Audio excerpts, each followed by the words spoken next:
Je veux revenir sur les révélations fracassantes de Yasser Qadhi, car j'ai encore une question à poser à nos amis musulmans.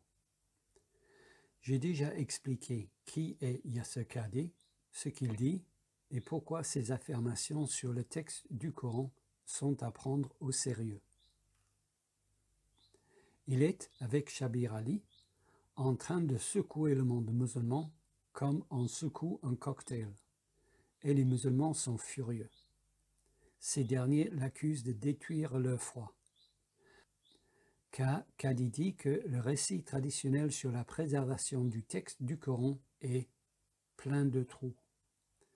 Cette idée que les musulmans défendent depuis des décennies, que le texte du Coran a été préservé à la lettre près depuis le temps de Mohammed, Qadhi le compare à l'histoire de l'empereur qui est nu.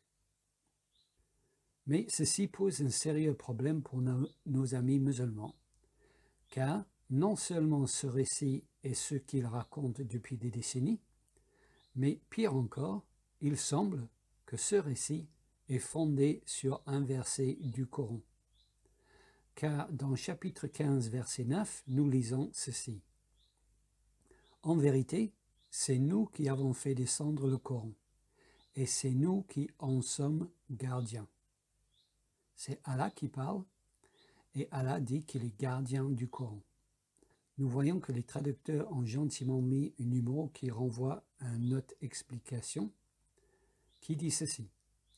Contrairement aux autres livres révélés confiés aux hommes et qui ont subi toutes sortes de modifications, la conservation à travers les siècles de l'intégrité du Coran est un miracle.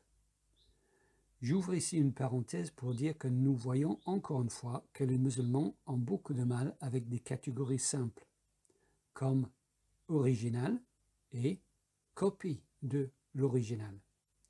Une copie de l'original n'est pas l'original. Nous les chrétiens savons cela, mais apparemment pour les musulmans c'est compliqué. Une copie de l'original n'est pas l'original. Ce sont deux choses bien différentes.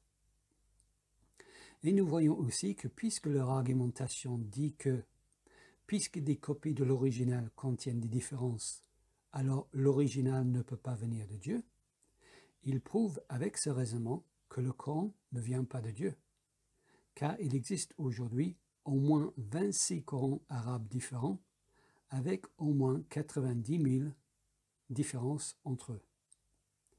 Les musulmans ont fait de l'autoréfutation un art. Donc, le récit traditionnel sur la préservation parfaite du texte du Coran est, selon ces traducteurs, basé sur ce verset du Coran. En vérité, c'est nous qui avons fait descendre le Coran et c'est nous qui en sommes gardiens. Mais le problème est que Qadhi dit que la Sunna, les textes sacrés de l'islam, disent le contraire. Yasser Qadhi dit que la Sunna dit le contraire de ce que dit ce verset. And this isn't new.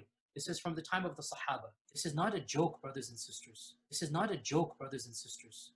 The issue of ahruf and qira'at caused confusion to somebody whom the Prophet ﷺ said, if you want to listen to the Quran directly, listen to Ubay. Ubay is not some even average Sahabi. He is the Qari of the Quran. He is the master. He is who he is. And he goes, فَدَخَلْ فِي نَفْسِي شَكْ. What is all of this stuff? Les textes sacrés de l'islam, les hadiths et les commentaires expliquent qu'il y a des parties du Coran qui ont été à jamais perdues. Un musulman dirait sûrement qu'il fait plutôt confiance au Coran qu'aux hadiths. Il préfère croire les paroles d'Allah, le Coran, que des paroles d'hommes, la Sunna. Le problème avec cette position est que, comme je l'ai déjà dit, Hatun Tash a dans sa possession 26 Corans arabes différents, qu'elle montre dans ses vidéos, et dans ces Corans différents, elle a recensé 90 000 différences, qu'elle montre aussi dans ses vidéos. Ça fait donc 26 Corans différents, et dans ces 26 Corans, elle a recensé 90 000 différences. Ces informations sont publiques. C'est justement pour cette raison que les universitaires musulmans, comme Yasser Qadhi, ne peuvent plus rester silencieux sur ce sujet. Sinon, ils perdent leur crédibilité en tant qu'universitaires et donc leur poste. Car, comme l'explique très bien Yasser Qadhi, les universitaires occidentaux connaissent ces différences. Il n'y a que les musulmans qui ne le connaissent pas.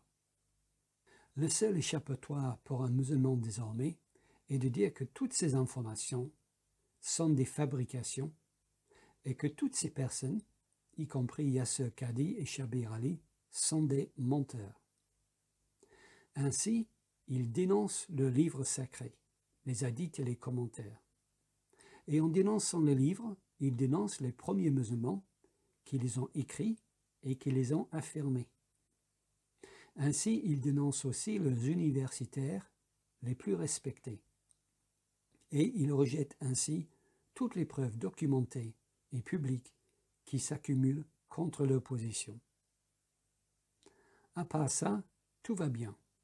Et il n'y a qu'un seul et unique Coran arabe dans le monde aujourd'hui, et tous les manuscrits coraniques depuis 1400 ans sont identiques à ce Coran jusqu'à la lettre près. Une personne a dit « Si vous dites un mensonge assez gros et que vous le répétez, les gens finiront par y croire. » Cette personne était Joseph Goebbels, qui était chef de la propagande nazie. Je pense que même Goebbels serait jaloux de l'efficacité des chefs spirituels musulmans. Ce verset dit que Allah est un gardien. Eh bien, si Allah est un gardien, je n'en veux pas dans mon but.